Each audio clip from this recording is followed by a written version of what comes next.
Hallo und herzlich willkommen zu diesem Video. Heute zeige ich euch das CTEK CT5 Time2Go. Im Jahr 2021 war das CT5 Time2Go der KÜS-Testsieger unter den Autobatterie-Ladegeräten. In dem Test hat das CT5 die anderen Ladegeräte in mehreren Kategorien geschlagen. Einen Link hierzu findet ihr auch in der Videobeschreibung. Jetzt schauen wir uns mal an, was ihr für euer Geld bekommt und mit welchem Highlight und technischen Daten das Gerät glänzen kann. Für die Transparenz: CTEK hat mir für mein Review ein Gerät leihweise zur Verfügung gestellt, was natürlich nichts an meiner persönlichen Meinung und meinem Fazit zu diesem Gerät ändert. Das CT5 Time2Go wird in einer ansprechenden Verpackung geliefert.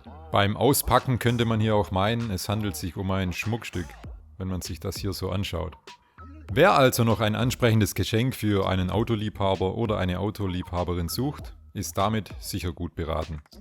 Im Lieferumfang enthalten sind Ringösen, die komfortabel mit dem Schnellkontaktstecker verbunden werden können. Natürlich die Klemmzangen für den direkten Anschluss an die Batterie.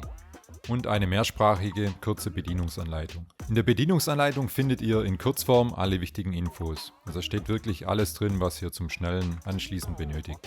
Für Detailfragen wird hier oft auf die CTEK-Website und auf die FAQs verwiesen. Der Lieferumfang besteht auch noch aus detaillierten Sicherheitshinweisen. In Gelb seht ihr hier zum Beispiel die Sicherheitshinweise als Aufkleber in 24 unterschiedlichen Sprachen, welche ihr dann auf das Ladegerät kleben könnt. Kommen wir zu den technischen Daten des Geräts. Das CT5 Time2Go ist für das Laden von 12 Volt Batterien geeignet. Der Ladestrom beträgt 5 Ampere, was für mittelgroße Batterien und den üblichen Starterbatterien von kleineren und mittleren Fahrzeugen ausreichen sollte. CTEK gibt an, dass das Ladegerät für Batterien mit einer Kapazität von 20 bis 160 Amperestunden eingesetzt werden kann. Ich persönlich halte mich an den 10% Richtwert, das heißt der Ladestrom sollte in etwa 1/10 der Batteriekapazität entsprechen. Bei einer 50 Amperestunden Batterie wäre das CT5 ideal. Bei einer 100 Amperestunden Batterie würde ich in diesem Fall jetzt 100 geteilt durch 10 gleich 10, also eher zu einem 10 Ampere Ladegerät greifen. Hierzu eignet sich das MXS 10 auf jeden Fall besser. Ich habe euch die entsprechenden Geräte in der Videobeschreibung verlinkt, da bekommt ihr eine gute Übersicht. Das CT5 Time2Go ist für alle Arten von 12 Volt Batterien einsetzbar. Das heißt für Nassbatterien, die üblichen Starterbatterien, MF-Batterien, Calcium-Batterien, Gel-Batterien und auch AGM-Batterien. Also damit könnt ihr nahezu alles laden, bis auf Lithium-Batterien. Durch die Ein-Taster-Bedienung ist es wirklich anwenderfreundlich und von jedem bedienbar. Also da müsst ihr euch keine Sorgen machen, das Gerät ist wirklich einfach zu bedienen. Einstellen kann man den Normalmodus für übliche Bleisäurebatterien und DFB-Batterien. Der zweite Modus ist der AGM-Modus und der dritte Modus ist der Recon-Modus.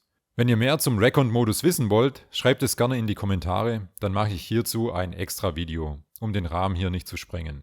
Kurz gesagt, kann der Recon-Modus für sulfatierte Batterien eingesetzt werden, jedoch nicht für tiefenentladene Batterien. Sehr positiv ist der angegebene Temperaturbereich von -20 bis +50 Grad Celsius. Einige Konkurrenzprodukte sind hier deutlich hitzeempfindlicher und brechen den Ladevorgang bereits bei Temperaturen unter 50 Grad Celsius ab. Ebenso positiv ist auch die Herstellergarantie von 5 Jahren. Das zeigt, dass CTEK von der eigenen Qualität überzeugt ist und dem Ladegerät eine lange Lebenszeit zutraut.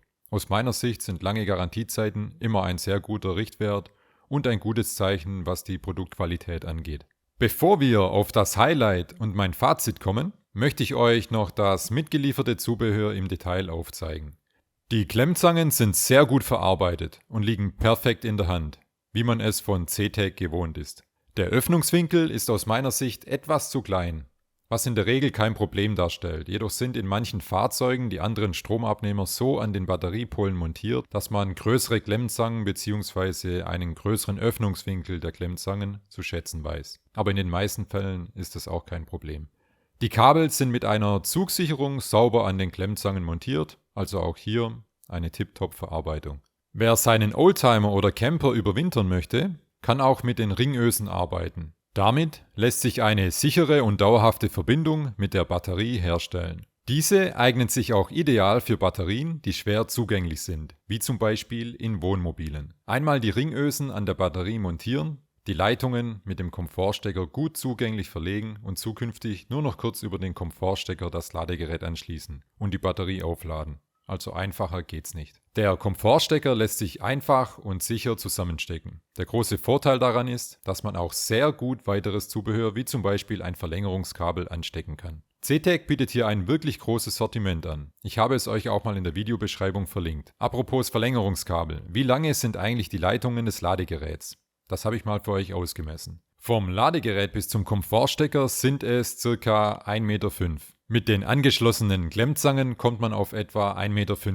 Vom Netzstecker, also dem Schuko-Stecker, bis zu den Klemmzangen kommt man dann etwa auf 3 Meter. Das Kabel sollte während dem Betrieb natürlich nie so gespannt sein wie bei meiner Messung. Deshalb solltet ihr hier etwas Puffer einplanen, was die Länge angeht. Wem diese Länge nicht ausreicht, kann wie gesagt das CTEK Verlängerungskabel mit einer Länge von 2,50 Meter einsetzen, um den Einsatzradius zu vergrößern. Natürlich könnt ihr auch auf der anderen Seite auf Seite des Schuko-Steckers verlängern, also das ist komplett euch überlassen. Kommen wir nun zum Highlight des Ladegeräts, die Anzeige der Restladezeit. Die meisten Ladegeräte zeigen einen Ladestatus an. Manche andere zeigen auch die aktiven Ladezyklen an, so wie es bei dem baugleichen MXS 5.0 Ladegerät der Fall ist. CTEK 5 Time2Go zeigt jedoch die Restladezeit in Stunden an. Die erste Ladeanzeige ist mit Dry beschriftet, was so viel heißt wie die Batterie ist jetzt so weit geladen, dass ein Startversuch möglich sein sollte. Wenn du es also eilig haben solltest, kannst du in diesem Zustand schon mal probieren, das Fahrzeug zu starten. Nach dem Dry-Zustand kommen dann die Anzeige mit den einzelnen Ladezeiten. Über 8 Stunden, 4, 2 und 1 Stunde. Und die Go-Anzeige. Wenn die Go-Anzeige aufleuchtet, ist die Batterie zu 80% geladen. Die Batterie ist in diesem Zustand voll einsatzbereit. Wenn die Batterie zu 100% geladen ist, wechselt das Ladegerät automatisch in den Care-Modus, also in die Erhaltungsladung. Der Ladestatus der Batterie wird jetzt konstant geprüft. Sollte der Ladestatus absinken, wird das Ladegerät aktiv und lädt die Batterie wieder auf. So ist sichergestellt, dass das angeschlossene Fahrzeug jederzeit einsatzbereit ist. Also ideal für Oldtimer oder Camper oder eben Fahrzeuge, die zum Beispiel lange stehen, jedoch jederzeit einsatzbereit sein sollten. Genau diese Funktion wurde auch im Batterie-Ladegerät-Test der KÜS 2021 positiv hervorgehoben. Neben der schonenden Ladung wurde auch hier der Erhaltungsmodus gelobt. Bevor wir zu meinem persönlichen Fazit kommen, gebt doch gerne dem Video mal einen Daumen nach oben. Ich würde mich auf jeden Fall freuen. Und schreibt doch gerne mal in die Kommentare, was ihr von dem Ladegerät haltet. So, kommen wir nun zu meinem Fazit. Würde ich das Ladegerät kaufen? Wenn ich eine 12-Volt-Batterie mit einer Kapazität zwischen 30 und 75 Ampere-Stunden laden müsste, würde ich das Ladegerät kaufen. Das eigentliche Highlight, also die Anzeige der Restladezeit, ist für mich persönlich nicht so relevant. Wenn ich meine Autobatterie lade, dann meistens während einem Homeoffice-Tag oder über Nacht. Das heißt, das Ladegerät hat dann sowieso 8 bis 10 Stunden Zeit und in der Zeit ist dann die Batterie auf jeden Fall auch voll. Die Anzeige der Restladezeit ist für mich somit kein Kaufkriterium. Was mir aber viel wichtiger ist und was mich auch überzeugt hat, sind folgende Punkte. Zum einen die im KÜS-Test positiv bewertete schonende Ladung. Letztendlich kommt es beim Einsatz am Fahrzeug auch darauf an, dass man nicht die Bordelektronik des Fahrzeugs zerschießt oder die Batterie beschädigt. Deshalb hierfür mein erster Pluspunkt. Zudem die gute Verarbeitung und der Lieferumfang mit den zusätzlichen Ringösen. Und natürlich der 5-jährigen Garantie, was für mich eine Art Qualitätssiegel ist. Negativpunkte gibt es von mir auch. Also wie vorher schon erwähnt, der Öffnungswinkel der Klemmzangen könnte aus meiner Sicht etwas größer sein. Und persönlich finde ich es auch besser, wenn die Geräte mit Gumminoppen an der Unterseite ausgestattet sind, damit man das Ladegerät auch rutschfest abstellen kann. CTEK bietet hierfür einen Bumper an, der gleichzeitig auch als Schutz des Ladegeräts dient. Wahrscheinlich würde ich diese Mehrkosten auf mich nehmen, einfach damit das Ladegerät geschützt ist und auch immer einen rutschfesten Stand hat. Das ist mir persönlich schon wichtig. Im nächsten Video zeige ich euch, wie man das CT5 an die Batterie anschließt. Ich hoffe, dass ich euch mit dem Video weiterhelfen konnte und bedanke mich fürs Zusehen. Ciao, ciao und bis zum nächsten Video.